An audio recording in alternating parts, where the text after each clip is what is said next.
All right, now, everybody. Quiet, listen to me. We're going to start a show. Now, some of you people have been with me before. You know it's going to be a tough grind. But we're going to have a show.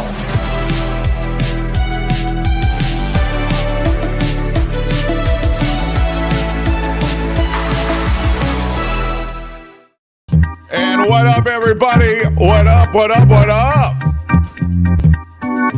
It is a Monday after a Niners weekend, after a soaking from Mother Nature. It's a Monday that is being observed as a national holiday in memory of the great Martin Luther King Jr. We'll talk about that, about the positive changes and the evolution that's gone on in America, and also the troubling one. But that is to say, some of the advances we've made have actually been undone, and also some of the stubborn realities when it comes to race relations in America, and just comes to race in America. It's clearly a big part of the DNA of America. But we will talk to the commissioner. We'll talk about the Niners' victory and that wild card weekend. Oh, baby, yeah.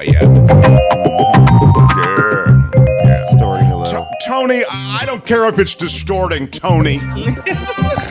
God. It's distorting a little bit. Tony. No, that was distorting a lot, actually. You know what, Tony? You're distorting a lot. Kim, how are you? Yeah.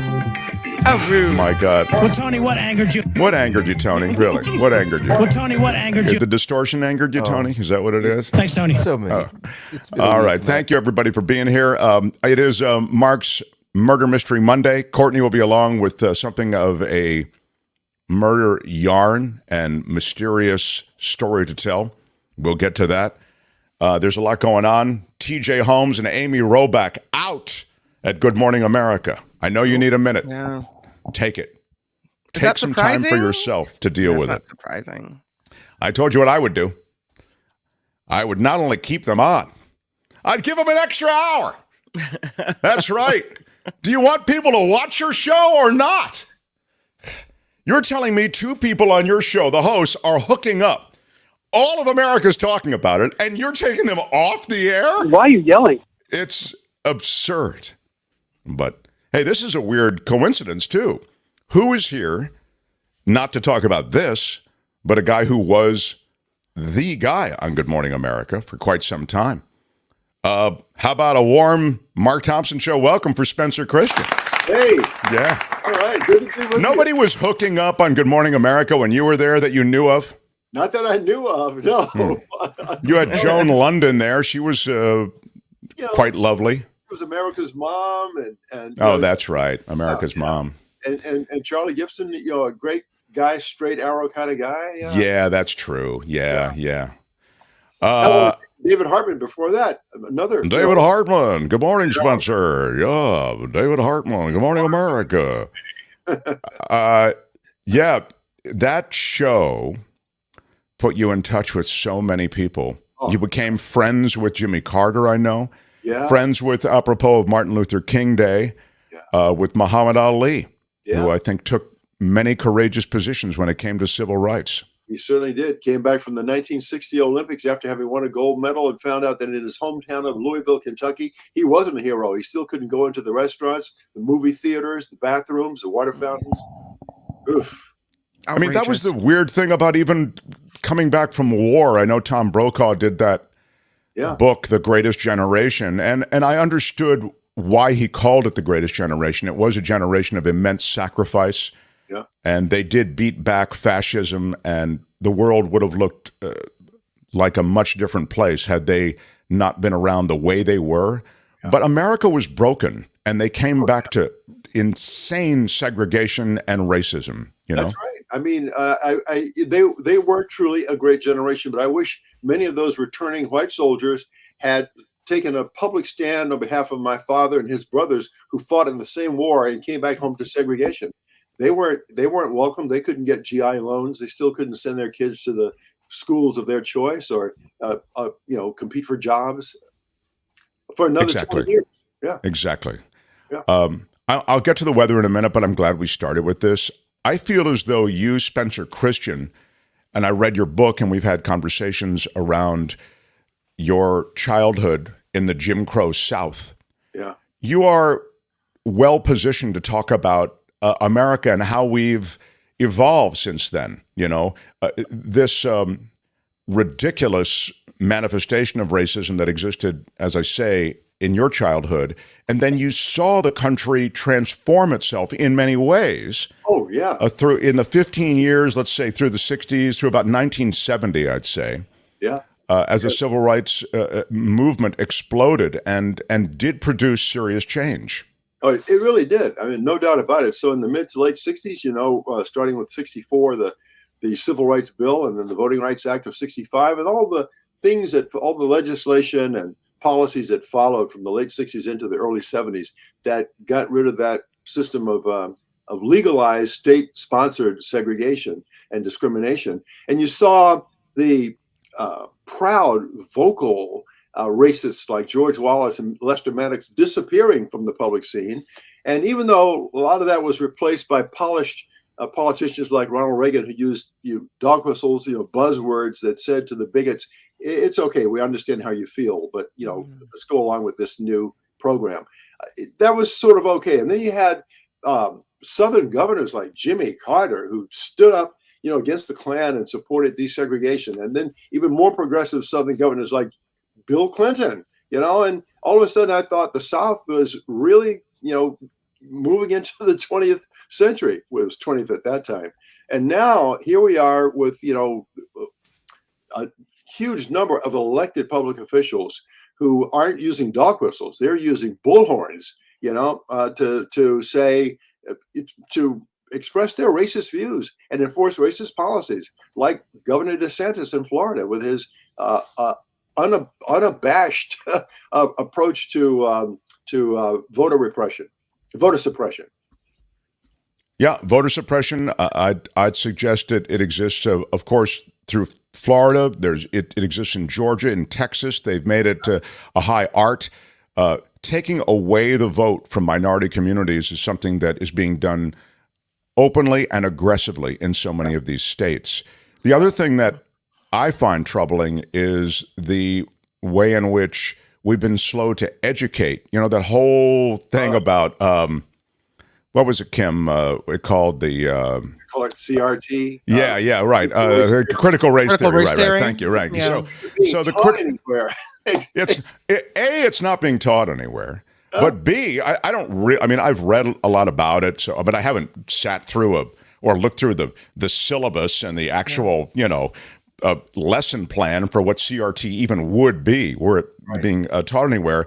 But it's become this talking point, and as you say, it's then dog whistle-y adjacent, or not even a dog whistle, as you say. It might be megaphone adjacent. Yeah. The other thing is, how come we're not teaching it? It's real.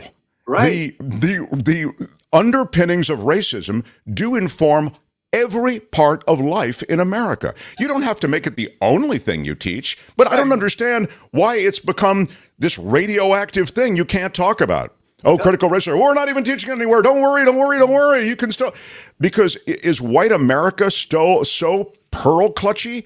We're worried about losing our country to the minorities. And we're worried about losing control.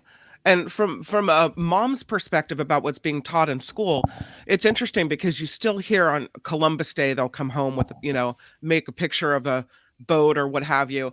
But the older kid who is learning in school the way things really went down will turn around and tell the younger one, that's not right.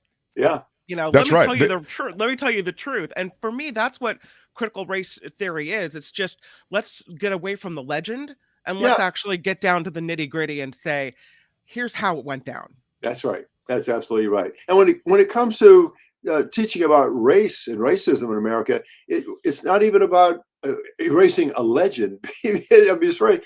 We were all taught in school that slavery was a thing. It actually happened, and we know that Jim Crow was a thing. I lived through it. And we know that in my lifetime, but certainly back in my parents' youth, back in the 1930s and 40s, in lots of southern towns, lynchings were conducted in a public square on Sunday afternoons after church. This actually happened. So how can you erase that from our history and not teach about race and race relations in America as a way of helping young people understand why we are where we are? Sure. And it's not as though you're saying you, the white kid, are responsible for this. You weren't even alive for this. Right. But don't you think you should know that you had to put on a coat and tie to go watch a black person get lynched? Yeah. I mean, and by the way, I'm not saying that you teach it to second graders either, right. But I'm simply saying that dry cleaning our history of this stuff is a huge mistake. Are you going to teach history or not? Are you going to teach American history for real, or is this all just performative? So I'm troubled by where we are now on that, and it seems as though we've backslid quite a bit. How is it that Germany and Germans are more willing to embrace the ugly part of their history, Nazism and fascism, than we Americans are to embrace the ugliness of our history? I don't get it. Yeah. I mean, embrace, but acknowledge, Of course. No, I get what you're saying. Embrace the notion of teaching it. And the other thing is that even when it comes to the Holocaust, we don't really step up. I mean, it's amazing. You've got Holocaust deniers here more than you do in Germany because we don't really teach. We tiptoe around it. It's ugly. I get it. Yeah. But history is filled with ugliness. It is. Anyway, and the other thing, last thing I would say, just in general, if you want to avoid these wars, you have to know what war really is. War isn't a thing that you play with a video game. War is a big, ugly mess.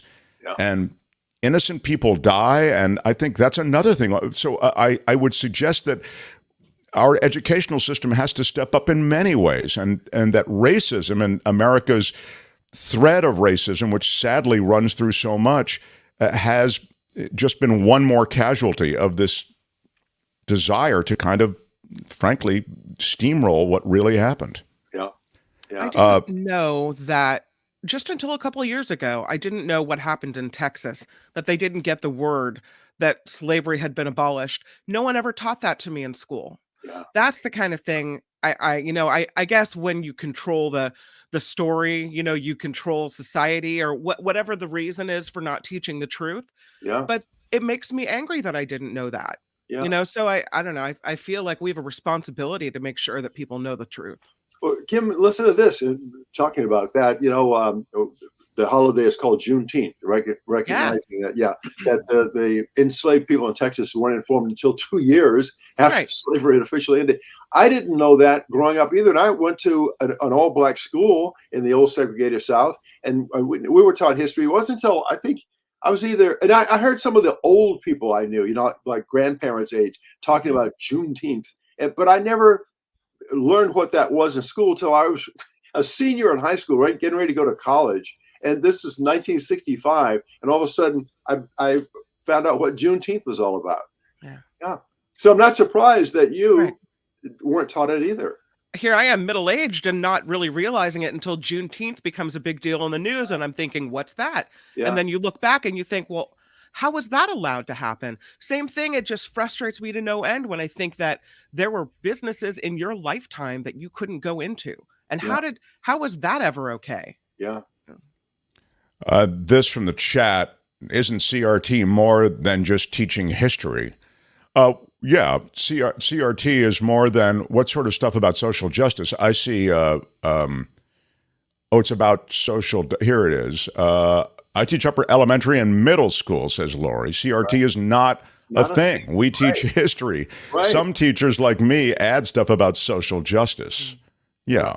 What I would say about CRT being more than teaching history, and again, the CRT thing, I think it becomes a talking point. And sorry to say, Randy, I don't think you're this guy because I read your emails and read your comments, but it does become, you got to be careful. It really does become a talking point for a code about racism. Yeah. It speaks to what is the texture of America and how it's informed from a business standpoint and from a cultural standpoint by racism that's been ingrained in the culture, in cultural and even judicial institutions.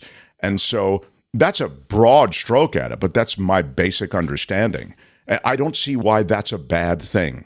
No, it's not. Anyway, we can be a great nation and still acknowledge that, we're not 100% pure, that we've done some awful things as a nation. In fact, if we were to acknowledge that and accept it and talk about it, it would be a greater nation. Sure. I mean, all right, we can move. I love this conversation, and I love that Spencer's a regular visitor to our show. It's one of the good things that this brutal winter has brought us as a visit with Spencer Christian, so we can get into some of this stuff. You're such a bright guy, and I feel, this is my frustration when I was a weather forecaster and on television every night. I felt like, gosh, I feel like my world is being limited now to just, barometric pressure. and you have so much more there. That's why I love your book, and I just love the richness of our conversations. Really something special. So that's what this winter has brought us. So I want to ask you about what's happened over the weekend now weather-wise, because there's so many incidents of floods, of slides, but our fears for Monterey, for example, apparently I'm looking at the latest, and they're sort of now backburnering all of their concerns about Monterey County. I don't know the latest on that, except when we talked last week, there was talk about Monterey becoming an island because of So what's the latest now? Are the floodwaters beginning to recede? Yeah, is that right? That's what the Salinas Creek was receding a bit. There was some flooding, though. There was some roads damaged and some homes damaged. As a matter of fact, they're saying that in Monterey County, they're putting the damage estimates, $30 million to public infrastructure in Monterey County. Yeah. Well, the damage, sorry, I was just going to say, the damage done from a financial standpoint, a fiscal standpoint, is greater, they say, from these storms than even the wildfires over the last couple of years. So that if you're just concerned with dollars and cents, if you just look at dollars and cents, not that you'd just be concerned with it, but I'm just thinking if you just concern yourself for a moment with that, that's how bad it is. Well, go ahead, Spencer. If there's any good news to report about the recent weather events, it is that last night's storm is probably the last of the significant storms we're going to see for a while. So it obviously has ended for today. Tomorrow it's supposed to be sunny. It'll start drying out a little bit. A little weak system is going to come through late Wednesday into Thursday. That'll bring some light rainfall, but I doubt it'll be enough to add to the flooding problems. And then from late Thursday through the weekend, we expect sunny days. And some more drying out. But of course, we're left with all the, probably hundreds of millions of dollars of damage area wide, with houses damaged and trees down and mudslides and road closures and road repairs needed. And there's been loss of life. I mean, this has just been a terrible period of stormy weather. And it's going to take a long time to recover, so to speak. Yeah, and the last thing I would say, Spencer, I think you'd agree with me, when it comes to the drought, two things are true. First of all, a lot of this water, the snowpack is spectacular, of course. The water is here in the quantities that Spencer's just talking about, and it does replenish groundwater supplies, et cetera. But a tremendous amount of water flows out to the ocean in California, and so we don't capture that the way ideally we should. But here's the bigger thing about the drought. The West is more than just California, and the West is in the grips of a mega drought. And these storms, while relieving some of our concerns in California, do not address the kind of mega drought we're dealing with in the West. Yeah, that's true. I mean, from the Rockies to the coast, that's a whole lot of West right there. And, we're getting some relief right now. And perhaps, Washington State, Oregon will get some relief. But, boy, you move away from the coast. And as you pointed out, it's still severe, worse than severe. I use severe as a regular conversation word. Right. In terms of ranking drought, severe is okay. But there's a lot of exceptional and, what's the other, extreme drought in the West. And that's not going to be remedied by these recent rainfalls. That's right. Can I show you guys some weather pictures? I like to show weather pictures while Spencer's here. Yeah. Over the weekend, they're both Golden Gate Bridge related. we had this accident on the Golden Gate Bridge where a semi-truck overturned in the downpouring rain, shut down traffic for 2 hours, I believe, on the Golden Gate. Yeah. So there was that one. And I also wanted to show you a video. This is from the National Weather Service, and it is kind of hard to make out, but you can see the lightning. It's hitting one of the towers of the Golden Gate Bridge over the weekend. Wow. You can see the tower kind of in the distance there. Zap. That's not fake. That's real. Yeah, right. That's right. That's right. That's nasty.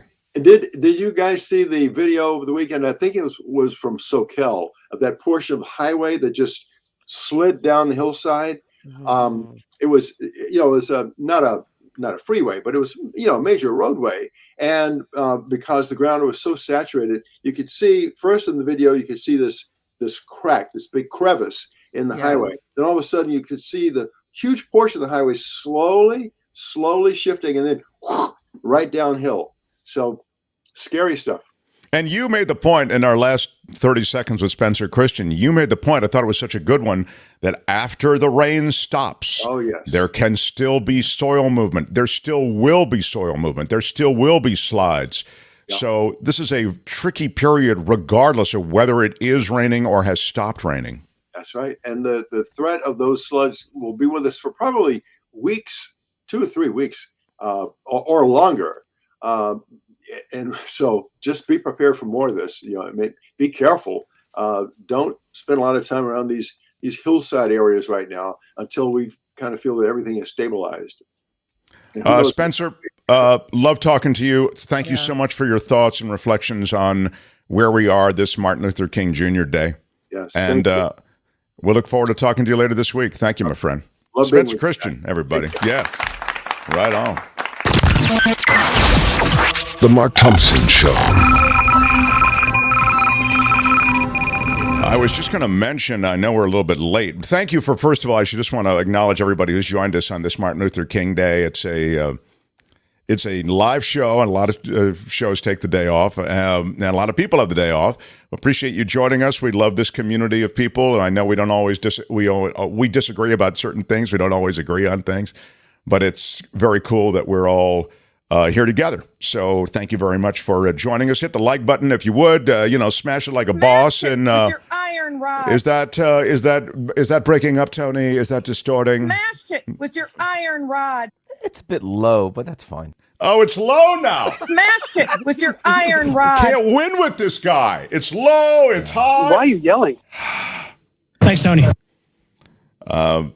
Very cool that Tony's here. Very cool that Kim's here. And Albert will join us, actually, to talk. He is the commissioner of sports. Yeah. So he's going to talk Niners and playoffs. But I did want to mention something and I don't mean to make the whole show about racism in America or Martin Luther King, but I did want to mention a couple of pretty big things that were related to it, just to give you a sense. I mean, as you see arguments in the chat about, how come what are you teaching, and what do you mean by again, I'm just going to only glance at the chat. Sadly, I can't quite focus, but the bank, City National, is going to pay $31 million in a redlining settlement. Okay. This is the Justice Department's largest ever fine for redlining. They'll require the bank to pay more than $31 million. This is Black and Latino communities that were discriminated against by City National. They refused to underwrite mortgages in these Black and Latino areas. They say that between 2017 and 2020, City National avoided marketing and underwriting mortgages in majority Black and Latino neighborhoods. This is in LA County. Other banks operating in those neighborhoods received 6 times the number of mortgage applications that City National did, according to federal officials. The latest bank is City National, but it's not a one-off. The past several years have brought several of these judgments, and they found that these banks have systematically avoided lending to racial and ethnic minorities. That's a practice that the Biden administration actually set up their own task force to go after. This is, they call it redlining, right? They say that City National, a bank with roughly $95 billion in assets, was so reluctant to operate in neighborhoods where most of the residents are people of color that the bank only opened one branch in those neighborhoods in the past 20 years. In comparison, the bank opened or acquired 11 branches in that time period. And no employee was dedicated to underwriting mortgages at that one branch. Okay, so you do have one branch open in the minority neighborhood, but you're not writing mortgages there. No. So when we talk about it continuing, I'm talking about that. And the other thing I'll just quickly mention, because I thought it was fascinating, is that real estate agents and brokers who are black make up about 6% of the real estate agents in America. And they make a fraction of their white counterparts or peers. Their white peers make almost 3 times as much, according to data and surveys. The incidents that involve black real estate agents, where they have to dress in coat and tie if they're men, and dress it up if they're women, because cops have been called for breaking and entering and for suspicious activity around homes that are just being shown by black agents. That speaks to where we are on some level. It's outrageous. About 6% of real estate agents and brokers in the United States are black, though 14% of Americans are black. White real estate agents make almost 3 times as much as their black peers. To make it in the industry, black agents say they are taking precautions and making concessions, including changing their names or omitting their photos from promotional materials to hide their racial identities. Because people won't sign up to be their client if they know what the race is? Because of that and situations like this exist. In August of 2021, police officers in Michigan handcuffed and pointed guns at Eric Brown, who's a black real estate agent, and his black clients as he showed them a home. Was there not a sign on the lawn that said for sale? Doesn't matter. I mean, it would be one of those things where you might report suspicious activity at a home that is up for sale because nobody's living there. Maybe there's a homeless community that's trying to move in. People call the cops for any number of reasons when they see suspicious activity around a vacant home, right? Or a vacant residence. Yeah.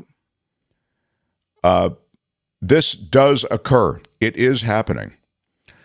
Lydia Pope, 53. She's president of the National Association of Real Estate Brokers.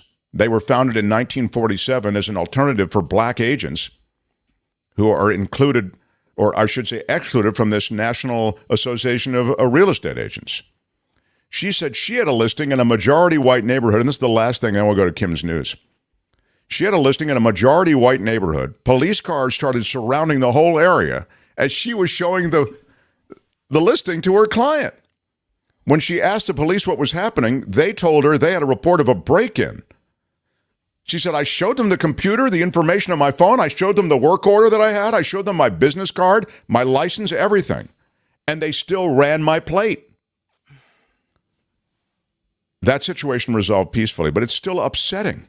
And so what you end up with is not just whites who don't want to engage with black real estate agents, but blacks who don't want to.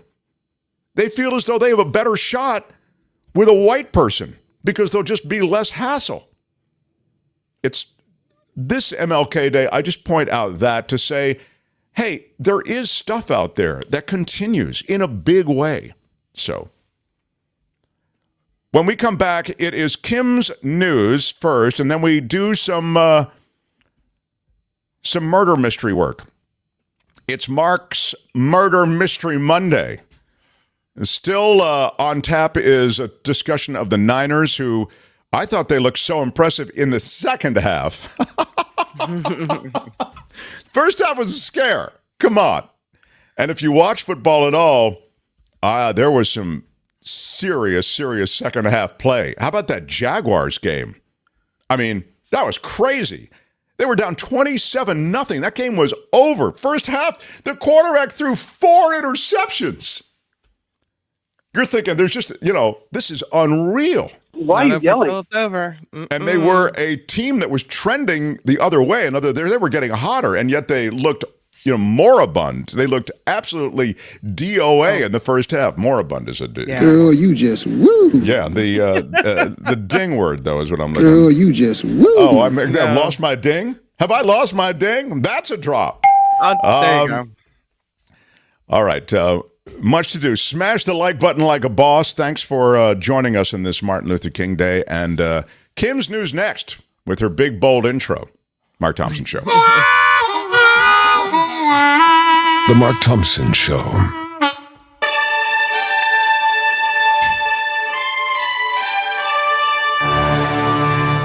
On the Mark Thompson Show, I'm Kim McAllister. This report sponsored by tax attorney Steve Moskowitz at 888 Tax Deal. The National Weather Service says another surge of Pacific moisture will be coming our way. We had some big storm damage over the weekend. Here again is that accident on the Golden Gate Bridge and all the rain. But another surge of Pacific moisture expected to hit California today, after the state saw more rain and gusty winds over the weekend. Some parts of California have now received more rain in the last 2 weeks than all of last year. President Biden has approved the state's disaster declaration in response to these atmospheric rivers. At least 19 people have been killed by the heavy flooding. Some relief could come tomorrow as dry weather is in the forecast. This is a video from Curtis Alexander with the San Francisco Chronicle. Put it in here because ABC Spencer Christian was just talking about SoCal, and here's some video. Yeah, that's SoCal Village, and that is this morning, actually. The village flooded in that area. So there's a lot of damage, in the Monterey County area. As a matter of fact, state officials estimate recent winter storms have caused about $30 million in damage in public infrastructure just in Monterey County. The estimate is termed a preliminary estimate, and it includes damage to roads, bridges, public buildings, parks, and public utilities. Initial estimates of damage to the agriculture industry, $30 to $50 million in that area. The president today is honoring the legacy of Martin Luther King Jr. He is addressing the National Action Network's MLK Day breakfast in Washington, D.C. The speech will come one day after he spoke to the congregation at Ebenezer Baptist Church in Atlanta. And a new survey finds a majority of economists, chief economists, they're very important, anticipate a global recession this year. The World Economic Forum reports the percentage who consider a world recession extremely likely more than doubled since September to 18%. Just 1/3 of those surveyed said they think a global recession is unlikely in 2023. The White House says there are no visitors logs at the President Biden's Wilmington, Delaware home where classified materials were discovered. House Republicans demanding the White House turn over information related to misplaced documents from Biden's time as vice president, including any visitor logs from his private residence. The White House counsel's office said, like every president in decades of modern history, his personal residence is personal. There are no records of that. And I don't know, Mark, if you want to chime in with this one. I can't quite figure out why now they're reducing this number, but federal officials are reducing the official death toll of Hurricane Katrina. The National Hurricane Center updated the number last week to 1,392 deaths. It had been more than 1,800. The Category 3 storm that made landfall near New Orleans in 2005 is still one of the 3 deadliest hurricanes to ever hit the mainland United States. I'm not sure, though, why now. Yeah, why they revised the number? I don't know. Yeah, what's the reason for doing that? I don't know. Okay, last story. There is a new public statue honoring Martin Luther King Jr., and his wife, and it's causing some pretty divisive reactions. The large art piece called The Embrace was unveiled in Boston on Friday. It resembles a pair of floating arms hugging each other. The sculptor says he designed it based off of a photo of Martin Luther King Jr. and Coretta Scott King embracing each other, but the design is being questioned by many. Thousands of people online complaining the statue appears to be holding a pair of legs, a thigh, or other body parts, depending on the angle of viewing, while others are upset that the artist didn't include their heads. So, this report sponsored by... It is controversial. I mean... Have you seen it? Yeah, I just saw it this morning for the first time. I have to get a picture of it. Yeah, I don't know. We'll show it next hour, maybe? Show it at 11 o'clock? Yeah, that sounds good. Okay. This report sponsored by tax attorney Steve Moskowitz. For more than 30 years, Steve has put his tax knowledge to work for individuals and for businesses. If you need help with your taxes, Steve Moskowitz is at 888-TAX-DEAL. He's also at moskowitzllp.com. You can see it spelled right there at the bottom of your screen. Our thanks to founding sponsor Steve Moskowitz. And I'm Kim McAllister on The Mark Thompson Show. They had to close down an entire radio station to silence him. And now, he's here. Ladies and gentlemen, Mark Thompson.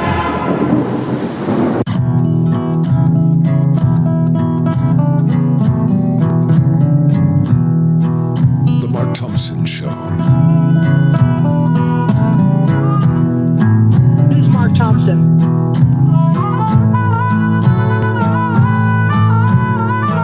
Hey, which one of you is Mark Thompson? Thompson, party of four.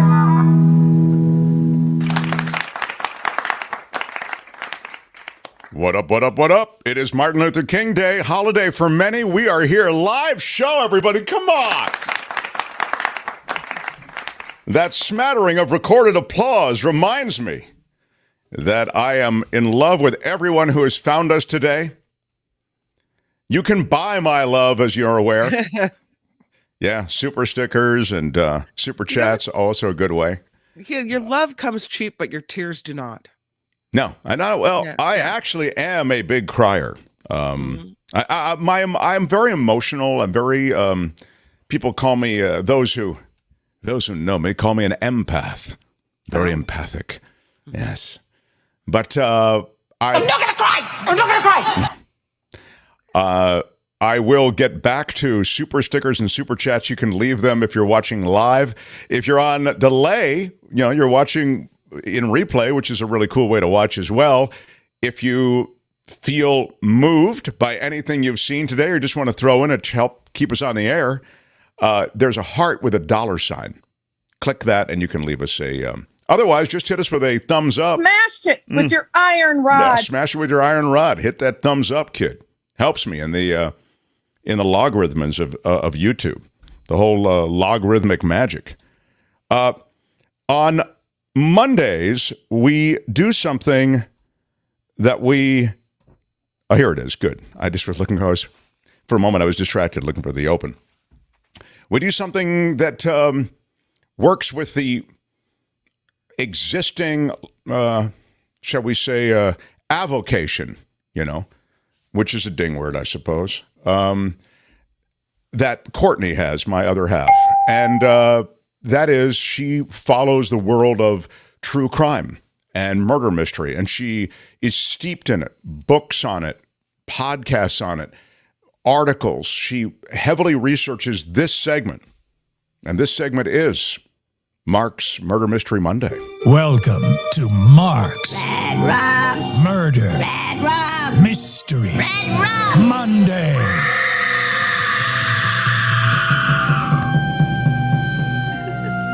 And the host of Mark's Murder Mystery Monday is Courtney, everybody. Hi. Yeah. Hi, Courtney. How are you? Thank you for having me. Yeah. Please speak up if you could, Courtney. Okay. Yeah, I'd like the court reporter to get everything down. Okay. What can you tell us today, Courtney? What are we talking about today? Today we're talking about Anna Walsh. It's a story that has been widely covered since her disappearance, which was Well, January 1st is the last time anybody saw her, but she wasn't reported missing until January 4th. But I do have to thank your fans and your listeners and viewers because they have been sending me a lot of stories and tagging me on Twitter. And I very much appreciate the engagement and the heads up. So thank you so much to everyone that has reached out.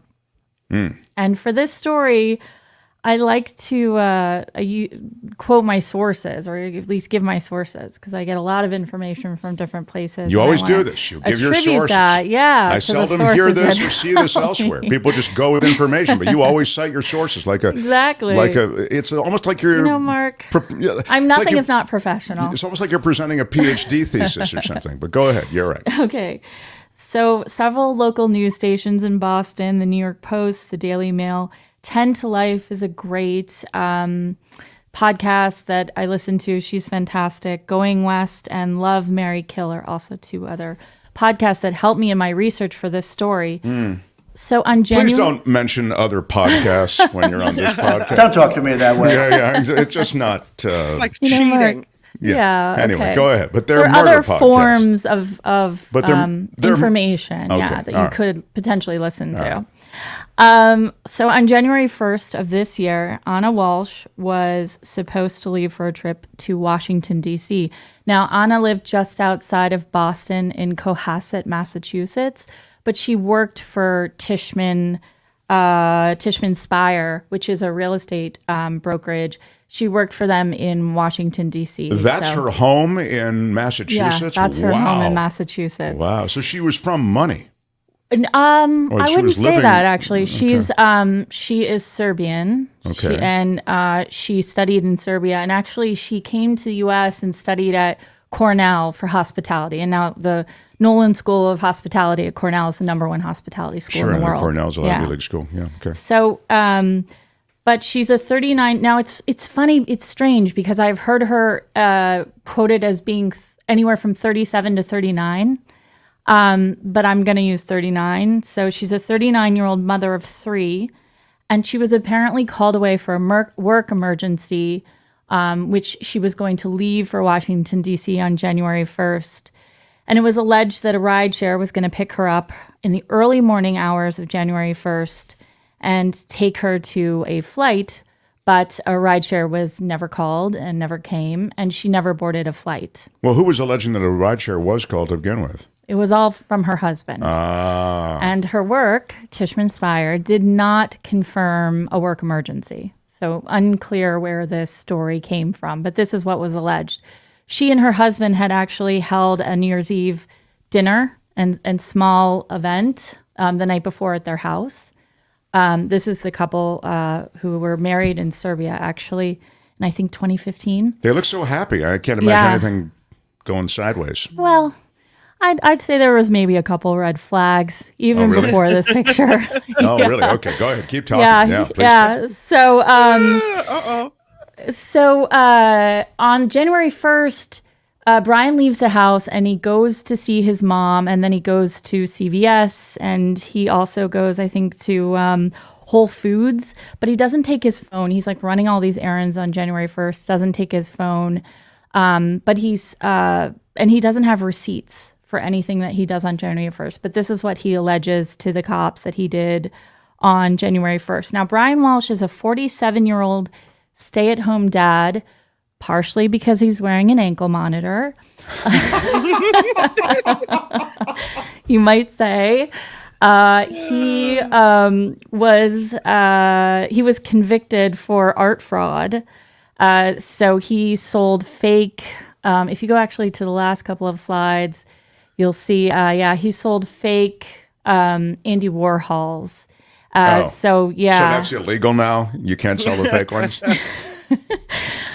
So he actually told a friend that he was going to sell his Warhols for him in 2011. And he tried to sell them to a New York gallery, and the New York gallery was like, you don't have the right paperwork. So then in 2016, he put these 2 fakes, which were copies of the 2 original Warhols that his friend gave him. And he sold these. He tried to sell them on eBay. Wow. And then he took them off eBay. And if you go to the slide just above, this is the gentleman that he sold them to, which is an LA gallerist who owned a gallery, I think, that specialized in Andy Warhols.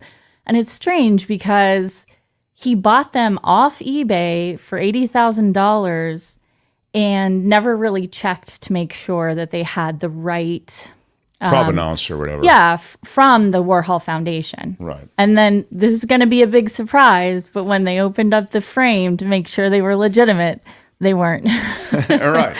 So, this is the art community. This is a digression. Everybody's got an interest in not really checking whether something's real because everybody makes money by essentially speaking for the authenticity of something. See the movie, this is a documentary, which we love. Courtney and I love this movie, Made You Look, it's called, okay? And you'll see how everybody, even at high-end art galleries, has an interest in saying, oh, yeah, well, I don't know, it's real. I don't know how it got here, but man, it's real. Now, here it is, 8 million. You want it or not? I mean, it's a wild community. So he got away with it, but then he got nailed for it. I mean, again, a lot of red flags. In fact, the gentleman who bought them reached out to his wife, somehow was able to connect with his wife, and she went to Brian and said, you need to fix this. So she was somehow communicated to or involved in it, but not directly. Was that before or after they were married? This is after. They were married in 2015. This happened in 2016. Okay. Now, in 2018, he's arrested for art fraud in May, but then in September, his father dies, and yet again, he steals $1 million from his father's estate. And within that, there are some precious works of art that he steals and sells, including Salvador Dali and also Miro. And so he takes $1 million from his father's estate because his father has written him out of the will. So again, another couple of red flags that are all building up toward, unfortunately, what has come to pass in the last couple of weeks.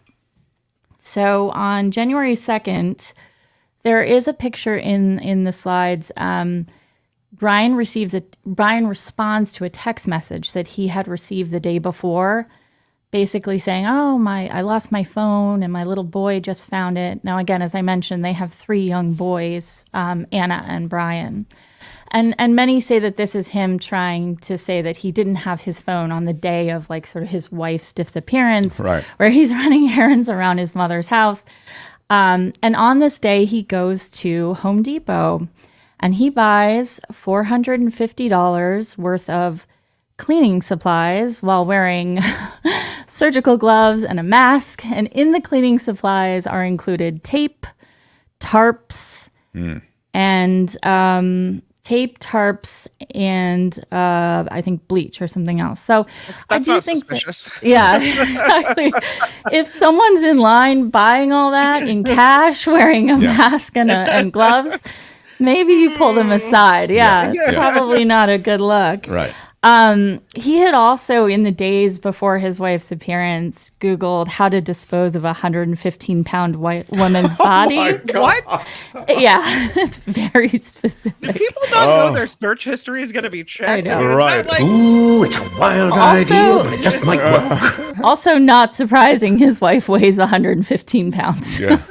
Well, you'd think at least if you've been planning this, you might do it a year ahead of time. I mean, like you do it within days of her disappearance. It's kind of it takes stupid to another level. It's like it's the gold standard of stupid. Exactly. And I had heard he had also Googled how to dismember a body, but I couldn't find that anywhere outside of this one mention on a podcast. In addition to that, police found a bloody knife in the basement of their home. Police also looked at a nearby. There's kind of a bad picture in the slides, but they went to a nearby. I think it's like a trash where they turn over the trash, and this is in Peabody, Massachusetts. And there they found a hatchet, a hacksaw, and blood, which. If it's not related to this case, people are busy in Peabody. Wow. Yeah, I mean, I'm not sure, how you get out of this. I mean, it seems very clear that the husband is somehow involved in this, unfortunately. We can only hope that they find the body because they otherwise have a lot of evidence against his activities and behaviors ahead of the crime. Yeah, pretty wild. Yeah. So he is currently arrested for misleading the police in his misrepresentation of where he was and where his wife was. And so the next date for court is February 9th, and he's being held on $500,000 bail, which is interesting, actually, because his mother has said that she has paid more than $600,000 in legal bills over the last several years associated with his father's case and the art fraud. Yeah, the other stuff, right? Wow. Yeah. So not a great guy. not a great guy. Yeah. I mean, let's go back to that wedding picture. Yeah, exactly. Exactly. So she was able to, I think she got maybe drunk on the lifestyle that he was providing, even though it was all built on fraud. It's strange. I wonder what would motivated her to be with this man. I don't know. It's very strange because first of all, she's a breadwinner of the family. So, right? Yeah, she worked at the real front, right? Now, he had family money, but his father had written him out of the will in 2018. But he had gone and stolen $1 million from the estate. And within that, he had, as I mentioned, had sold a bunch of artwork and cars that did not belong to him. They had 3 boys, but again, he never really had a career. He, I think, worked in, like, strangely enough, maybe life coaching or executive coaching. There was something around that he was working in. Well, there are no charlatans in that world. Yeah. And she, which was interesting actually, because, I'm not on your social media. And we, I don't prefer to be in pictures, but he had not been in her social media for 2 years. And she posted nearly twice a week. So she was very active on social, and people weren't sure if there was maybe something related to that. Now, she had bought the home in DC in March of this year, and she had sold another home in March.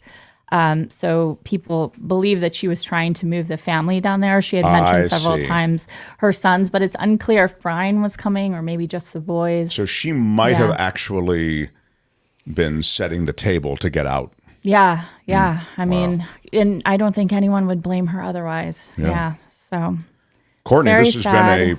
been so now let me just ask you, her body was found or still not? No, there's no body. A bloody knife was found in the basement, the Google searches. So yet another murder case will be built against someone where there is a constellation of really damning evidence, but there is no body. There's no body. And I know that you don't need this, but sort of in contemporary jury settings, a lot of jury members like a motive, and they're just unclear about a motive yet. But she had been saying to friends that she was looking for big changes in 2023.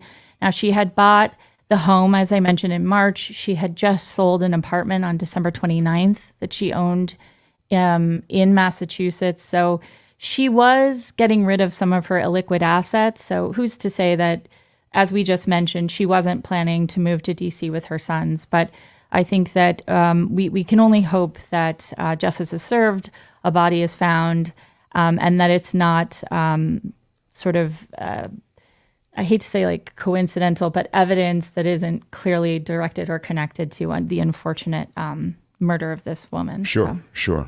Courtney, very well done. Thank you. Thank you so much for having me. Yes, we appreciate it very much. It's become a very popular segment. Oh, good. And so essentially we're just exploiting you at this point, which is thank you. Courtney, everybody. Yeah. Very, very cool. Thank you, Courtney. And, maybe you're not in social media, but as long as you appear on the show, we know you're doing okay. Oh, thank you. I know. I wish I could make sure you're kicking. Exactly. Yeah. Maybe I don't have nearly the blink twice or something. Yeah, the attention span or it really takes a lot of work to murder somebody. I'm just not up for it. You know me. I know. Thank you, Courtney. Mark's Murder Mystery Monday on the Mark Thompson Show. Well, Tony, what would you like to do here? Can we acknowledge a few people who've been so cool to join us today? Let's do it now, so you don't do it after. Let's do it now. Thanks, Tony. Yeah, we'll do it live. We'll do it live. Yeah. I'll write it and we'll do it live. All right, we'll do it live. Let's do it. Peg Crowley, very appreciative of your show and all who contribute and participate. I was heartbroken when you went off the air, and I'm grateful that you and your team are back. Wow. I'm not gonna cry. I'm not gonna cry. That is cry-worthy. I got the most beautiful Peg. Thank you so very much. I'm also going to give you... Thank you so much. Thank you so much. I just love that. Thank you so much. Thank you so much. Thank you, Peg. That is really, really cool. I also just thought, thank you. I'm just going to say one other thing. I got the most beautiful email. Oh, my God. It was really, and it comes at a really interesting time in our show and in my life and all these things. A beautiful email, long email about what the show has meant and how this person, and I'm going to respond to it. I mean, I'll write her back, but I just didn't have a moment over the weekend. What the show's meant and how some of the things I've said and things along the way and segments we've done have influenced her life. It was quite extraordinary. I mean, it really was special. So I'm not gonna cry. I'm not gonna cry. But I did want to make the point that many of you, along the lines that we just saw from Peg, have said that, and it means so much because there are immense challenges to doing a show like this. It's much different and much harder than just cracking a mic at KGO. And so I thank you all for your support. Now, next, Tony, please. Andreas is always a supporter. Andreas, you rock the house, my friend. Thank you for $20 to $50. Wow. I'm not gonna cry. I'm not gonna cry. Andreas, that is well into cry territory. Well, it really is. Right? I'm not gonna cry. I'm not gonna cry. Because you just did this. You just did another 50. Wow! I'm not gonna cry. I'm not gonna cry. For Nikki's daughter, that is so sweet. Thank you, Andreas. Wow, you are so generous, so supportive, so connected to this community and our show. Thank you. I want to... Thank you so much. Thank you so much, my friend. Really do appreciate it. Thank you, Andreas. Super special. Arlene Remmers for $49.99, Arlene. I'm not gonna cry. I'm not gonna cry. But I could. Because that's well within cry territory. Thank you, Arlene. So cool of you. Thank you very, very much. I just realized something too. So, what's here we that? Go. Andreas again. Wow, another 20. Andreas, come really on. kind. I mean, Thank you so much. Thank you so much, Andreas. I'm going to give you a formal... Thank you so much. Thank you so much. There's a British formality to my appreciation. What is Save it, Tony? A few because What? Thanks, Tony. What? He did another 20. Tony, you've been hiding Andreas from me? Andreas, thank you so much. Thank you so much. Thank you so much, Andreas. I want to marry Andreas, everyone. I'd like to announce it now. Well, what is it, Tony? No criers on this show. Another $10. Thank you so much. We're He's not really going to trying cry. to get the tears. He wants those He tears. is. I'm not gonna cry. I'm not gonna cry. I'm not going to cry. I try, but I am so right up against crying. You have no idea. So Thank you so much. thank you so much, all of you. We need your support. Sadly, orphaned by the crown, we're here on our own. What is it, Tony? Oh, this you sent me? Someone. Oh, yeah. Well, Karen Smith. got yeah, her Karen Tumblr? had a problem getting her merch, but then she sent me an email yesterday, right in the middle of the Niners comeback, when they really had to kind of turn on the jets in the second half, and meaning turn on the afterburners to get, Sure. And I got that word that she received her merch, and I felt much better. So if you're looking for merch, you can find it at getmarkmerch.com. There's some of the merch behind me. There's a bottle opener there. The tumbler is nice. You can see she went with the silver tumbler, which I actually kind of like. Yeah, this nice. is a black tumbler. And there are their mugs. There it is. It's all there. Some of the phrases from the show are there. There it is, the tumbler. Oh, and it's in the silver. Stainless. I don't know if that's what that is, but it's like a brushed silver. It's quite lovely and luxurious. High class. Yes. And there, of course, the pot holders, and there are a lot of other things, and the T-shirt. I think the T-shirt literally may be stopping this week, the KJO and Exile T-shirt. This may be literally the last week to get it. But so all of that. On this Martin Luther King Day, on a holiday, I will tell you, it is great to have this community. Smash the like button like a boss. It with your iron rod. Yeah. as we continue. I'll touch on the Niners, and we'll touch on some of the other things going on in the world as we continue. This is The Mark Thompson Show. I've told you it's never easy being in this business. The Mark Thompson Show.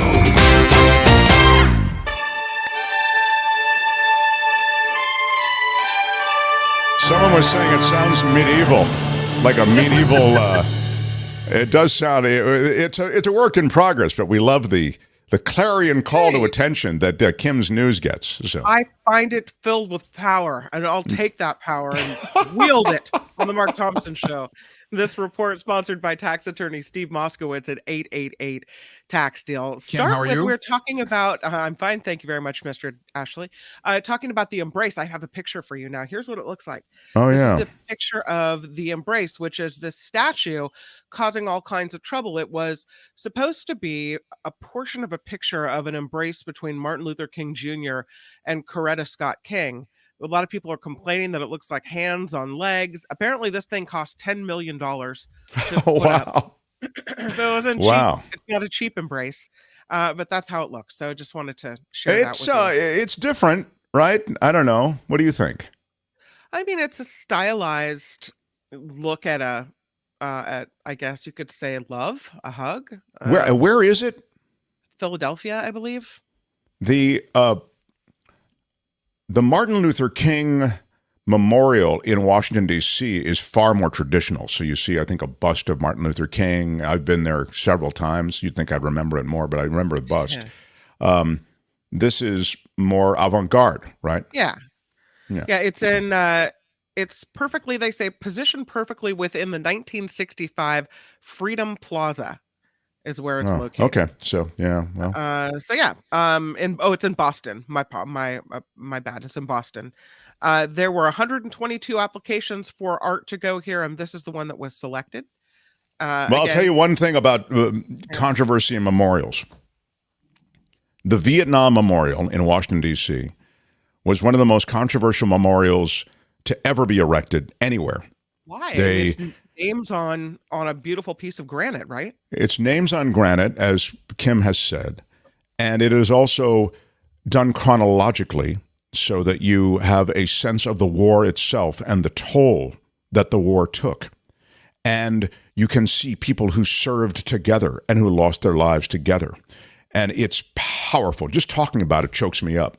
And so oftentimes from controversy, and there are other aspects to it as well, but I won't go into on that Vietnam Memorial. There's more than just the names on granite, but again, for another time. But oftentimes from controversy can spring, what is a celebrated piece, which is what the Vietnam Monument has become. So, yeah. The more I look at this, the more interesting I find it. I think it's interesting to look at, and even more so than what it represents. And what I'm reading is also that. In Boston, Martin Luther King Jr. studied philosophy, led some freedom marches, and it's also where he met his wife. So I don't know. I think it's interesting to look at. Yeah. Yeah. Okay. Anyway, so that's it. Kim votes yes. I do. I vote yes. So I wanted to talk to you a bit about storm damage because we've had all the huge rains over the weekend, and we were talking about Soquel Creek. This is from KSBW video. You can see here a bridge came down. The fittings were apparently weak, and the bridge fell. It was a walkway in that area, and it's gone, absolutely gone. And somebody did something kind of interesting, and I'm not sure if it was because of this bridge or a different bridge that came down, but in the Corralitos area, someone realized that the bridge wasn't going to survive. That was basically the only way in and out of this community. So they, before the bridge went down, put up a zip line. Yeah, this is a story out of SF Gate. And this man, his name is Daryl Hardy. On New Year's weekend, he set up a zip line when he thought the bridge connecting his community to the main road might go out. And he said he saw on his local news station, KSBW, that this was not looking good. He went down, he checked the bridge, thought that it looked a little weak. And so, he put up a zip line, and that's how apparently they got in and out at that point. I have to be, You can't have the elderly residents of the community ziplining out on of Corralitos on the line. But, you want to be careful who zip lines, but some people are okay with it. So it was a creative thing. This is you celebrate human ingenuity. That's right. It's kind of a fuzzy picture of UC Berkeley, but the police are investigating after skeletal remains were discovered inside an unoccupied UC Berkeley building. Police responding to reports of a skeleton at the residence hall located a mile from the main campus, which apparently hasn't been occupied in many years. It was unclear how long the remains had been there. Alameda County Coroner's Office can't determine a cause of death yet, but police say there were no reports of missing people from the campus community. That's kind of creepy. Treasury Secretary Janet Yellen is warning the nation will hit its debt limit later this week. Yellen has notified Congress the Treasury Department will begin taking extraordinary steps to avoid default once the ceiling is reached. She is urging lawmakers to act promptly to protect the full faith and credit of the United States of America. And that's a huge story, by the way, and one that we'll be talking about later this week. We'll talk about it with David K. Johnston tomorrow.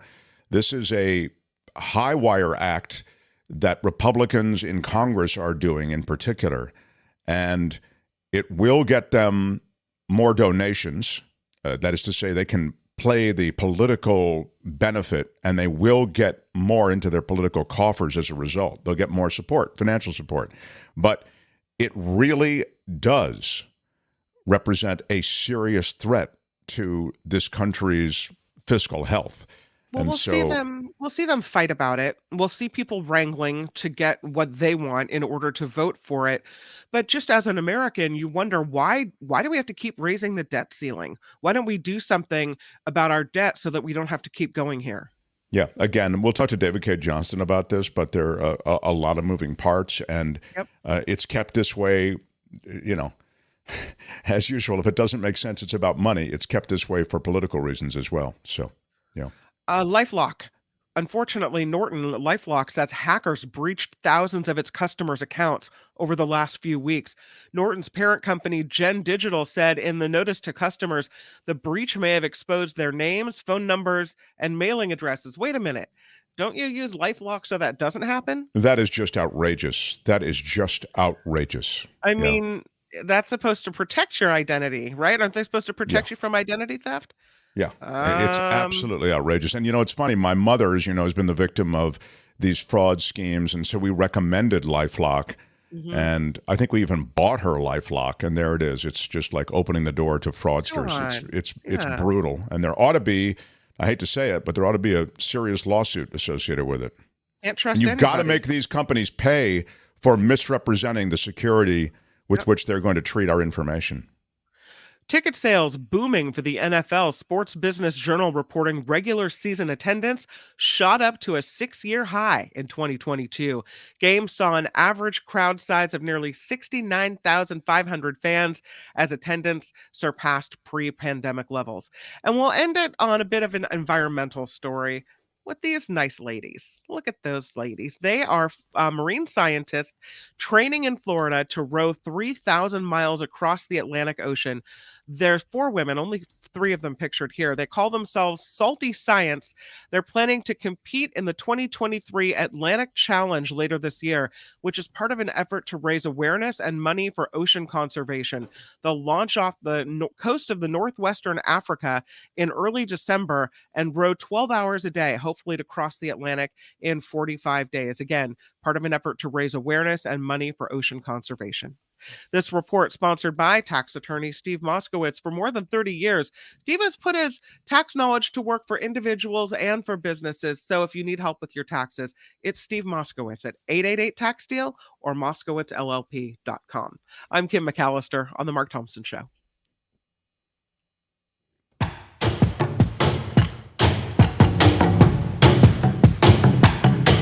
The Mark Thompson Show. Who's Mark Thompson? Feels great, baby.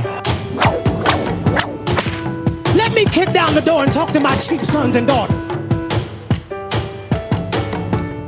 No context will suffice to explain the hurt and anguish caused by my words. I apologize to all who have been hurt. I stand corrected. I misspoke. My words upset so many people. And I wanted to apologize to the Asian community, the Asian American community. God bless America. The end. There's never been anything like this. Do I hit it long? Is Trump strong? Huh? Who is having that conversation? It's fantastic. That's not fake. That's real. The science is ridiculous. How would you handle this? We could try ignoring it, sir. If you get it in order, you get extra points. Listen to me. I don't want to hear you. You cannot say you love your country. Where are my weed smokers at? This is a word from the Lord, and he's not happy.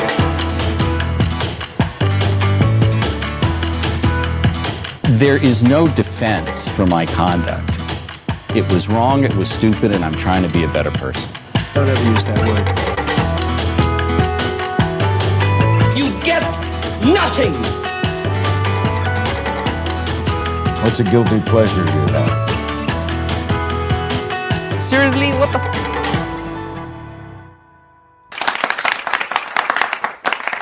What up, everybody? It is a big Monday. Thank you for joining us. We are a live show. We're here on this Monday when a lot of shows are just on recorded stuff that they've done, or they're not doing a show at all, which I completely understand. Don't get me wrong, but I'm just saying we're proud of the fact that, Kim is here and Tony is here and, the crew is here. And so we're very excited. Thanks, Tony. Yeah, and Kim, how are you? Yes. And there was news that I have to say may land with some people in our audience, and then it may just be a name to others, but I'll just mention this and I'll talk Niners this hour as well. And I'm talking about Gina Lollobrigida, or Gina Lollobrigida. I don't know how you say it. It was always said Gina Lollobrigida. I'd always heard it that way. I have to say that for me, this Italian actress who has just died, and there she is. She was a name I heard, but I didn't know really who she was. And that's owing to the fact I just wasn't quite old enough to really get that she was this true sex symbol, Stunningly beautiful, of course. She was dubbed the most beautiful woman in the world in the 1950s. Yeah. That's because that website is playing music. I'm just looking at some of her. She passes away at 95 in Rome, Italy. She was known for several roles, including Esmeralda in the 1956 film The Hunchback of Notre Dame. There she is with Rock Hudson. Sheba was the 1959 movie Solomon and Sheba. She played Sheba. She and fellow Italian-born actress Sophia Loren were frequently up for the same parts, and there was a little rivalry within the industry between them, apparently. She played herself in the Italian parody movie Box Office 3D, The Filmist of Films. That was in 2011. That was her most recent appearance. This Hunchback of Notre Dame was a big, big movie. And she was called Lolo, nicknamed by Italians. She began making movies in Italy just after the end of World War II, as the country began to promote on the big screen a stereotypical concept of the Mediterranean beauty as this buxom brunette, And then she apparently took a lot of pictures, and she established herself as something of a photojournalist as well. In 1974, Fidel Castro hosted her as a guest in Cuba for 12 days as she worked on a photo spread. But again, Bathsheba, was that one of the movies? Laurie says Bathsheba was one of them. That may be. Google it. I don't know. But she has a very high-profile place in Hollywood. I mean, again, I never saw one of her movies, but I know the name Gina Lollobrigida. Yeah, true. Tony loved her, didn't you, Tony? Thanks, Tony. Not so much. Italian, right? It's required. Thanks, Tony. That's exactly right.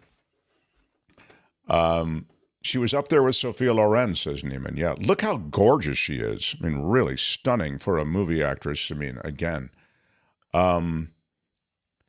Laurie B says, most beautiful woman in the world, completely wasted on Rock Hudson. Yeah, maybe wasted romantically, but those two people together are like some kind of genetic experiment. You know, Gina Lollobrigida and Rock Hudson. I mean, you can't find a more handsome guy and a more beautiful woman. I mean, at least for a look, right? Yeah, but he wasn't into her.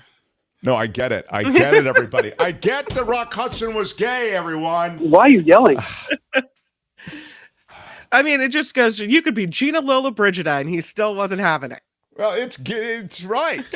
Come on. But anyway, Yes, rest in peace. They're very attractive people. Yes. They're very attractive people. So that's that. All right. The Mark Thompson Show. The 49ers took a scare. Let's be honest. They were behind at halftime. This is a team that doesn't even have their starting quarterback. I mean, that everything was really supposed to go the Niners' way. They have all of these weapons, and yet they were behind. They had to come back, and then, of course, they came back in dominant fashion. Now, let me say first this about the Niners, and then I'll tell you who they're going to play, etc. The Niners have in Brock Purdy a real quarterback.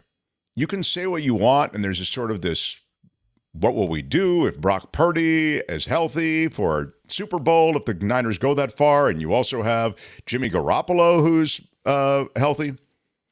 It's Brock Purdy's team. You have to concede that. He's playing insanely well. Now, you can also say that the Niners have this offense, which is plug and play. It has all of these weapons. You know, McCaffrey is a beast. You know, Deebo Samuel as well. You've got the weapons to exist without a quarterback who has to be spectacular, like a Josh Allen or a Patrick Mahomes. But as I was mentioning to Michael Shore on Friday, who's also a big Niners fan, Brock Purdy has to come through with some big situations as well. He faced 3rd and long multiple times, both when he first had to come in for Jimmy G right off the sidelines, and since then, as defenses have basically learned how to scheme against him. He brings a mobility to the Niners lineup that they didn't have before, and he may not have quite the gun, quite the arm on some passes. I mean, again, you can have a reasonable disagreement about that, but I'd say this guy is the real thing, and he now has to be talked about in just that way. And you've got him for a song. If you're the Niners, you're able to keep Brock Purdy, and it's not even very expensive. And you have spectacular players around him. And the defense of the Niners, again, spectacular. It took them a full half to get into spectacular mode, but they're very, very good. I have a question about this game because I was looking at stories, and I don't know why somebody would do this. Apparently, there was a Seattle defensive back who grabbed Deebo Samuel's leg and twisted it on a play. Why would another player do that? I mean, first of all, everyone in the world is going to see you trying to hurt someone, but also just as a professional athlete, wouldn't you want to win on your merit, not because you injured someone on purpose? Yeah, this is Jonathan Abram, who's the defensive back for the Seahawks. It was a cheap-ass move, and he should never have done it. And people in these NFL situations, it's a very violent game, of course, and they get angry, and they get chippy, and they do stuff they shouldn't, and that certainly was something. And by the way, it wasn't called, as I recall. They did not call a penalty But after the play is whistled dead, players will sometimes do stuff like that. The reason it's particularly disturbing is because, as you suggested, Kim, you can end up injuring a guy that way. You can put him out of the game. I think it should be a personal foul, which it is, but I guess the officials didn't see it. But it should also be one of those situations where, you risk ejection for that kind of thing. Absolutely. This is already a game where, you can end somebody's life, right? We've kind of learned that. And so in the shadow of what happened in the Bills-Bengals game, I think you have to begin to look at some of these things in a different way. Yeah, I know that the Niners were not happy with that Deebo Samuel thing. Well, they say that they're so mad about it that they went back, and in the second half, that's what kind of spurred and kicked in their anger. Oh, wow. To motor through the rest of the game and keep scoring. Yeah. So that, by the way, is the extent of my sports talk. There you have it. No, I mean, I get the players do dumb stuff sometime, and they're saying in the chat. All right, it's funny how many things we excuse because, well, it's boys will be boys. People do dumb things sometimes. Hey, guys, it's you can really end somebody's career with that, dumb thing I did. Yeah. So it's one thing to, in the course of a play, to do something where a hit was up too high or whatever it might be. But once the whistle blows, you have to stop the play. And when you say, you go, well, it's stuff that just happens on the field, boys will be boys, or whatever it may be. No, these guys are paid a lot of money. This is not one of these things where, well, it's just a game. BS, it's just a game. It's one of the most profitable enterprises in American history. And these are professionals, and they're paid a ton. And they ought to risk their careers for pulling that crap. Yeah. So that's the reality of it. Now, who will the Niners face? Well, it's going to be decided tonight, Kim. That's right.